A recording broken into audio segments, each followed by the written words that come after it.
आप हैप्पीनेस गुरु हैं, तो आप महिलाओं को क्या संदेश देना चाहेंगे? महिलाओं की जिम्मेदारी अक्सर दोहरी तिहरी होती है पुरुषों के मुकाबले। महिला अगर खुद खुश मिजाज है तो वो पूरे घर में खुशी का वितरण करती है, उसकी खुशी डिस्ट्रीब्यूट पूरे घर में होती है और घर का हर सदस्य उसके कारण खुश रहता है। जब परिवार में दूसरा बच्चा आता है तो पहला बच्चा कुछ समय बाद में चिड़चिड़ा हो जाता है, उदास रहने लगता है, तो इसका क्या कारण है? कि हम बैलेंस्ड व्यवहार रखें, पहले बच्चे की तरफ भी ध्यान दें, वरना उसका पूरा जीवन असफल हो सकता है। ये परिवार के सदस्यों की जिम्मेदारी है कि वो साथ साथ उसकी तरफ भी ध्यान दें, उसकी बात को ध्यान से सुने, उसकी बात को सुनकर उसका जवाब दें, उसके साथ भी समय लगाएं, उसको इग्नोर न करें। नमस्कार, D5 चैनल हिंदी देख रहे दर्शकों का मैं वंदना स्वागत करती हूं। आज एक बार फिर हम जुड़े हुए हैं हैप्पीनेस गुरु PK खुराना जी से। खुराना जी, आपका बहुत बहुत स्वागत है हमारे इस प्रोग्राम में। बहुत शुक्रिया वंदना जी, नमस्कार और धन्यवाद आपका इस इंट्रोडक्शन के लिए। मैं आपके माध्यम से D5 हिंदी चैनल के दर्शकों को भी धन्यवाद देना चाहूंगा, जिनके प्रेम की वजह से हम हमेशा जुड़ते हैं, बातचीत करते हैं, एक दूसरे से सीखते हैं। धन्यवाद। खुराना जी, आप हैप्पीनेस गुरु हैं, तो आप महिलाओं को क्या संदेश देना चाहेंगे? आपने बहुत अच्छा सवाल पूछा, जिस पर पहले हमने कभी जिक्र नहीं किया, लेकिन ये सचमुच अच्छा सवाल है। देखिए, महिलाओं की जिम्मेदारी अक्सर दोहरी तिहरी होती है पुरुषों के मुकाबले में। महिलाएं जो कामकाजी हैं, वो ऑफिस में भी जा रही हैं, दफ्तर का काम भी देख रही हैं, वहां का प्रेशर भी है और घर भी संभाल रही हैं, बच्चों को भी देख रही हैं, और अगर घर में बुजुर्ग हैं, सास ससुर हैं या कोई और हैं, तो उनका भी ध्यान रख रही हैं। तो महिला एक तरीके से घर का खूंटा होती है, घर बांध करके रखती है। महिला का ये रोल बड़ा इंपॉर्टेंट है। दूसरी चीज ये है कि महिला अगर खुद खुश मिजाज है तो वो पूरे घर में खुशी का वितरण करती है, उसकी खुशी डिस्ट्रीब्यूट पूरे घर में होती है और घर का हर सदस्य उसके कारण खुश रहता है। तो महिलाओं को दो चीजें, नंबर एक कि वो उनकी जिम्मेदारी बहुत ज्यादा है, उस जिम्मेदारी को निभाने के लिए भगवान ने उनमें बहुत पेशेंस दी है। उसके साथ अगर वो खुश मिजाजी को भी परमानेंटली अपना लें और ये सोचें कि कोई दूसरा मुझे खुश नहीं करूंगा, मैं हमेशा खुद खुश रहूंगी, मैं हमेशा दूसरों को खुश करने की बातें करूंगी, तो पूरे घर में खुशी फैलती है। घर में खुशी फैलेगी तो मोहल्ले में खुशी होगी, मोहल्ले में खुशी होगी तो समाज में होगी, समाज में होगी तो देश में होगी, संसार में होगी। तो महिलाओं का रोल इतना बड़ा है कि उसको किसी भी तरीके से हम इनसिग्निफिकेंट नहीं मान सकते, डीवैल्यूएट नहीं कर सकते। वो बहुत बड़ा रोल है। मैं यही चीज महिलाओं को आपके माध्यम से कहना चाहूंगा कि आप संसार को चलाती हैं, आप संसार का खूंटा हैं, सिर्फ घर का ही खूंटा है। जब परिवार में दूसरा बच्चा आता है तो पहला बच्चा कुछ समय बाद में चिड़चिड़ा हो जाता है, उदास रहने लगता है, तो इसका क्या कारण है? वंदना जी, आपने एक बहुत ही प्रासंगिक सवाल पूछा है जो हमारे जीवन में बहुत ज्यादा इम्पोर्टेंट है, और इसका सचमुच जवाब हर माँ के पास और हर परिवार के सदस्य के पास होना चाहिए। देखिए, जब बच्चा घर में नया आता है, जन्म के समय उसमें इम्यून सिस्टम नहीं होता, वो बोल करके अपनी तकलीफ नहीं बता सकता, और चूंकि वो बिल्कुल नया होता है, हर आदमी को उस पर प्यार होता है, तो परिवार के सारे सदस्य उसकी तरफ कुछ ज्यादा ध्यान देते हैं।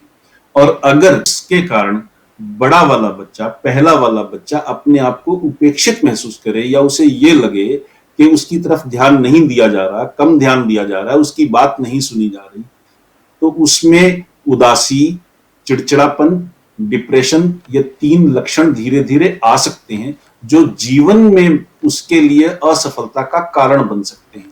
इसलिए ये बहुत जरूरी है कि हम इस तरफ ध्यान दें कि हम बैलेंस्ड व्यवहार रखें, पहले बच्चे की तरफ भी ध्यान दें, वरना उसका पूरा जीवन असफल हो सकता है, परिवार के कारण हो सकता है, और परिवार के सदस्यों को पता भी नहीं लगेगा कि उन्होंने किस तरीके से अपने ही बच्चे को असफल बना दिया।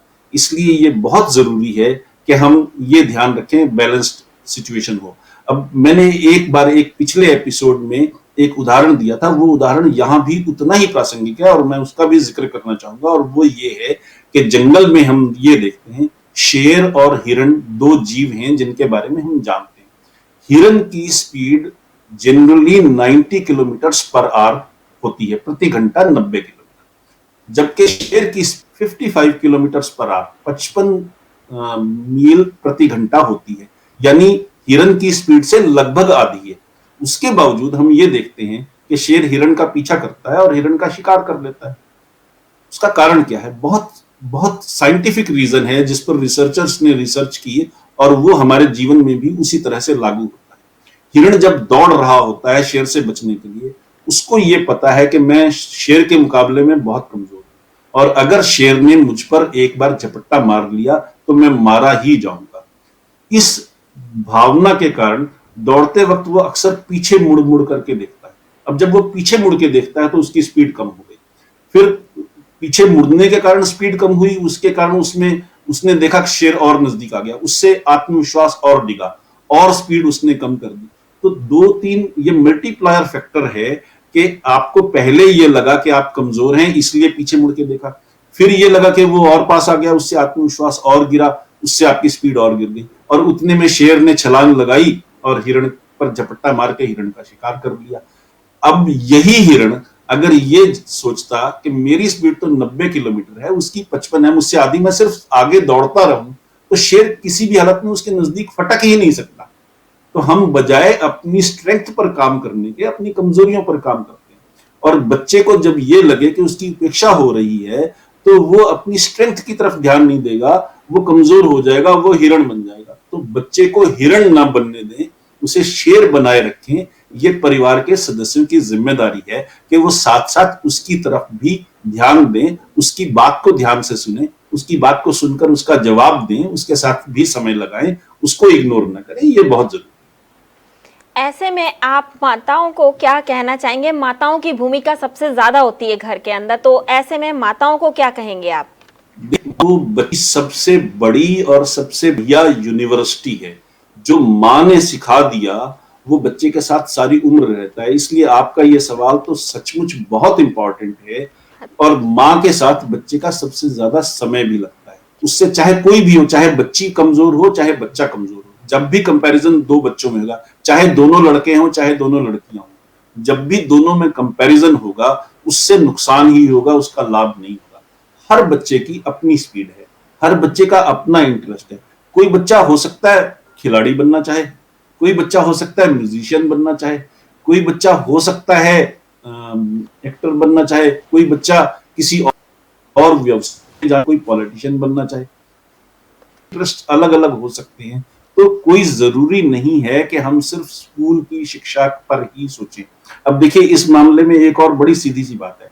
मान लीजिए मैं चार्टर्ड अकाउंटेंट हूं और मेरा भाई डॉक्टर है, तो जो नॉलेज मेरे पास है वो अकाउंट्स की नॉलेज है, वो मेरे भाई के पास नहीं, और मेरे भाई के पास जो मेडिसिन लाइन की नॉलेज है वो मेरे पास नहीं। उसके बावजूद हम दोनों सुखी जीवन जी सकते हैं। तो अरबों खरबों का ज्ञान है दुनिया में और उसमें से हमारे पास जो ज्ञान है वो उसका डेसिमल पॉइंट भी नहीं, 1% भी बहुत बड़ा होता है। तो हम कैसे कह सकते हैं कि कोई एक पर्टिकुलर ज्ञान ही जीवन के लिए रेलेवेंट है, प्रासंगिक है? इसलिए बच्चे को अपनी स्पीड से बढ़ने दें, अपने इंटरेस्ट के मुताबिक बढ़ने दें, उसके इंटरेस्ट को आइडेंटिफाई करें, उसको उस इंटरेस्ट के मुताबिक शिक्षा दें, तो बच्चा सफल होगा। हमें ये समझना चाहिए और माताओं को इस चीज का ध्यान रखना चाहिए। उससे उनके दोनों बच्चों के जीवन में खुशी भी होगी, सफलता भी होगी। खुराना जी, ऐसे में और क्या करना संभव है? जी बिल्कुल, आपने अच्छी बात पूछी है। बहुत कुछ करना संभव है। देखिए, माँ के साथ चूंकि बच्चा सबसे ज्यादा रहता है, तो माँ के साथ उसका ट्रस्ट बहुत। मैं तो ये कहना चाहूंगा कि वो दूसरा घूंट बने अपने बच्चों। दूसरे घूंट का महत्व क्या है समझिए।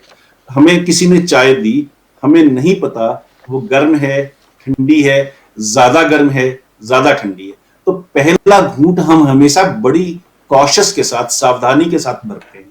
और जब हम पहला घूंट भर लें तो अगर चाय हमारे मतलब की है, हमारे टेस्ट की है और उतनी ही गर्म है जितनी हम पीना पसंद करते हैं, तो दूसरा घूंट हम आराम से पीते हैं। तो माँ हमेशा चाय का दूसरा घूंट है बच्चे के लिए, और माँ की ये जिम्मेदारी है कि वो उस ट्रस्ट को बनाए रखे। नंबर 2, हमने बचपन में बहुत बार ये चीज सुनी है जो जीवन में प्रैक्टिकल है कि शिवाजी की माताजी उनको वीरता की कहानियां सुनाती थी, जिसके कारण वो मुगलों से टक्कर ले सके।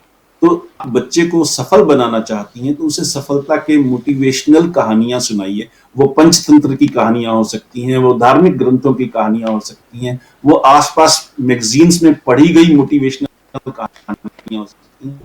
उनमें मोटिवेटिंग रिफ्रेशिंग होती रहे तो बच्चा मोटिवेटेड रहेगा और जीवन में आगे बढ़ने के लिए सफल होगा।